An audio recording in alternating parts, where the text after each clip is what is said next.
আলোচনায় রয়েছেন বিজেপি নেতা সজল ঘোষ। একদম কথা বলবো সরাসরি সজল বাবুর সঙ্গে। সজল বাবু, একদম সোজা সাপটা প্রশ্ন করব, যে অভিষেক বন্দ্যোপাধ্যায়ের বিরুদ্ধে আপনাদের এত অভিযোগ, আপনারা বলছেন যে এত দুর্নীতি, এত কিছুতে বারবার অভিষেক বন্দ্যোপাধ্যায়ের কথা আপনারা তুলছেন, তাহলে সিবিআই কেন পারছে না তাকে গ্রেপ্তার করতে? সমস্যাটা কোথায়?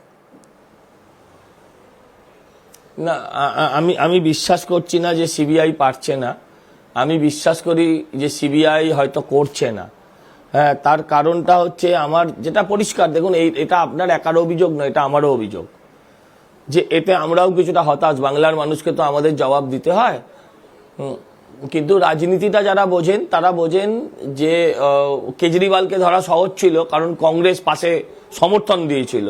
কিন্তু এক্ষেত্রে মমতা ব্যানার্জি বা অভিষেক ব্যানার্জি কাউকে গ্রেপ্তার করা হলে এখন তাকে শহীদ বানিয়ে এই কংগ্রেস, এই সিপিএমই আবার সারা ভারতবর্ষে সেই শহীদের প্রতিকৃতি নিয়ে ঘুরতে শুরু করবে। হ্যাঁ, অতএব সেই সুযোগটাও আমার মনে হয় কেন্দ্রীয় সরকার দিতে চায় না। কিন্তু গ্রেপ্তার তো করতেই হবে, গ্রেপ্তার তো করতেই হবে। আইন ভেঙেছে, চুরি করেছে, অপরাধ করেছে, প্রমাণিত হয়েছে। লিপস অ্যান্ড বাউন্সের বহু কোটি টাকার সম্পত্তি ইতিমধ্যে বাজেয়াপ্ত হয়েছে। তো সেই কোম্পানির চাকর বাকরদের গ্রেপ্তার করা হলো, আর এমডি বুক ফুলিয়ে ইডি অফিসের নিচে, সিবিআই অফিসের নিচে প্রেস কনফারেন্স করবে ঘন্টার পর ঘন্টা ধরে, এটা মেনে নেওয়া মুশকিল। সজলবাবু, একটা কথা একটু জানতে চাইবে, এই যে আমরা বারবার দেখি যখনই কোনো কিছু হয়, মমতা বন্দ্যোপাধ্যায় দিল্লি গেলেন, অভিষেক বন্দ্যোপাধ্যায় দিল্লি গেলেন, আবার তারা ফিরে এলেন। বাংলার মানুষের বা বাংলার আবহাওয়ার মধ্যে এমন একটা খবর কিন্তু বারবার শোনা যায় যে সেটিং তত্ত্ব, আসলে সবকিছুই ধামাচাপা পড়ে যায়, ওপর তলার সঙ্গে সেটিং হয়। বিষয়টা কি আসলে তাই? সেই কারণেই কি সহজ হচ্ছে না? দেখুন, সেটিংটা যারা বলেন বা যারা প্রচার করেন তারা আসলে তৃণমূলেরই মুখপত্র। মানে আপনি যদি সেটিংটা 4 বার বলেন, আমি বুঝবো আপনি তৃণমূলের হয়ে কাজ করছেন। আমি আপনাকে প্রশ্ন করি, এই ন্যারেটিভটা সিপিএম সেট করেছিল।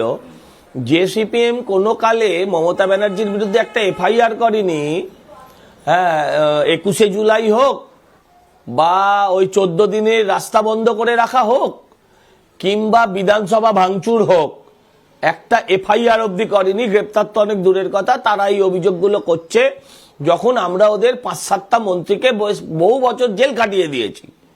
অপরাধ করেছিল বলেই খাটানো হয়েছে, এমন নয় যে মিথ্যা অপরাধে জেল কেটেছে, তা নয়। কিন্তু অতএব এই সিপিএম এর মুখে এই কথা খাটে না। হ্যাঁ, আর আপনাকে বলবো যে দেখুন, এইগুলো বলে বলে হ্যাঁ মানুষকে তৃণমূল বিরোধী যে বিজেপি ভোট তাকে দুর্বল করবেন না। আপনারা আর কয়েকটা মাস অপেক্ষা করুন, সব নিজের চোখের সামনে দেখতে পাবেন। তাই আর এটা নিয়ে বিশেষ উত্তর দিতে চাইছি না, কয়েকটা মাসের মধ্যে সব চোখের সামনে পরিষ্কার হয়ে যাবে। সজলবাবু, এই যে আপনি বললেন যে আপনারও প্রশ্ন যে কেন অভিষেক বন্দ্যোপাধ্যায়কে গ্রেপ্তার করা হচ্ছে না, এবার তো সামনে ভোট আসছে, আপনারা প্রচারে যাবেন, মানুষের কাছে যাবেন, যদি মানুষ আপনাদেরকে এই প্রশ্নটা করে যে এই যে বারবার যে বলা হয় যে কেন্দ্র বাহিনী রয়েছে আপনাদের হাতে, কেন্দ্র সরকারের হাতে, তাহলে কেন পদক্ষেপ নিচ্ছে না? কেন তাহলে আপনারা কেন ভোটের আগে এই স্টেপটা নিচ্ছেন না? তখন কি জবাব দেবেন সাধারণ মানুষকে? না না, নিশ্চয়ই নিশ্চয়ই আপনি ঠিক বলেছেন। আমার কাছে জবাব নেই, হাত জোর করে এটার জন্য ক্ষমা চাইব। এর মানে এই নয় আমরা কোনো একটা কাজে ব্যর্থ হয়েছি মানে তৃণমূলকে ভোট দিতে হবে, তা তো নয়। আমরা ওকে ধরিনি, সেটা আমাদের দুর্বলতা, অন্যায়, অপদার্থতা, ব্যর্থতা, যাই বলুন সব আছে। কিন্তু তার মানে তো এমনটা নয় যে চাকরি চোর, গরু চোর, কয়লা চোর, আপনার জীবনের স্বপ্ন চুরি করা, হ্যাঁ, তৃণমূলকে ভোট দিতে হবে, সেটা দেওয়ার কোনো কারণ নেই। শিক্ষা চোর, তাকে তো ভোট দেওয়া যাবে না। আমার শুধু অনুরোধ যে এই ব্যর্থতা আমাদের আছে, আমি অস্বীকার করব না, যদিও আমি সিবিআই এর মুখপাত্র নয়, সেটা একটা স্বয়ংশাসিত সংস্থা, কিন্তু যেহেতু কেন্দ্রীয় সরকারের অধীনে, তাই মানুষ এগুলো প্রশ্ন তোলেন এবং এই প্রশ্নকে অস্বীকার করারও জায়গা থাকে না। তো আমি বলবো এই ব্যর্থতাটা মাফ করে বাকিগুলোর দিকে তাকিয়ে দেখুন। হ্যাঁ, যে পশ্চিমবঙ্গকে আজ কোন জায়গায় নিয়ে এসছে, পশ্চিম বাংলাদেশ বানিয়ে ফেলেছে প্রায়, সেটার থেকে যদি বাঁচতে হয়, মোদিজির সিবিআই কি করলো জানি না, হ্যাঁ, ইডি কি করলো জানি না, কিন্তু ওই ওপারের দীপু দাস, হ্যাঁ, আর কি নাম আরেকজন দাস, দীপু দাস, খোকন দাস, আরেকজন মারা গেলেন খোকন দাস, আর এপারের হরগোবিন্দ দাস, চন্দন দাসদের হ্যাঁ, এক যাতে না হয়ে যায়, তার জন্য মোদিজি চান বা না চান, আমাকে চাইতে হবে আমার ছেলে মেয়ের জন্য, আমার পরিবারের জন্য, আমার পরবর্তী প্রজন্মের জন্য, যে এইটা অন্তত আটকান। এবারের ভোটটা আর ওই চালের দাম, ডালের দাম, আলুর দাম, পেঁয়াজের দামের ওপর করবেন না। এবারের ভোটটা মানুষ করবেন আমার মেয়ের ইজ্জতের দাম কত, আমার স্ত্রীর নিরাপত্তার আমি এই দাম জায়গা কত, থেকে একটা কথা জানতে চাই, আমার জীবনের মূল্য কত। সজলবাবু একটা বিষয় একটু জানতে চাই, তৃণমূল কংগ্রেসকে তো মানুষ ভোট দিচ্ছে মমতা ব্যানার্জিকে দেখে, অভিষেক ব্যানার্জিকে দেখে, একটা মুখকে সামনে রেখে। আপনাদের ভেতরে এই মুহূর্তে যদি আমরা সংগঠন দেখি, দিলীপ ঘোষকে আপনারা একেবারে পুরোপুরি সাইডলাইন করে দেওয়া হয়েছিল, দিলীপ ঘোষকে আবার নিয়ে আসা হলো। সেইটার পেছনেও তো কারণ উঠে আসছে যে আগামী ভোটের যদি বৈতরণী পার করতে হয়, তাহলে যাকে আপনারা সাইডলাইন করেছিলেন সেই বরিষ্ঠ নেতাকে দরকার। ও আমরা বারবার দেখছি শুভেন্দু অধিকারী তিনি তার মতো কথা বলছেন, শ্রমিক ভট্টাচার্য একরকম কথা বলছেন, সুকান্ত মজুমদার একরকম কথা বলছেন, দিলীপ ঘোষ এখন এসে একরকম কথা বলছেন। তাহলে সাধারণ মানুষ বিজেপিকে ভরসাটা করবে কিভাবে? মুখটা কোথায়? মোদির থেকে বড় মুখ কি আছে? আর বলছেন মমতার মুখ, সেই মমতার মুখ তো নন্দীগ্রামে গিয়ে পুড়ে কালি মেখে একাকার। কিন্তু বাংলার মুখটা নিজে হারলো যে, তার আবার মুখটা কে হবে? না না,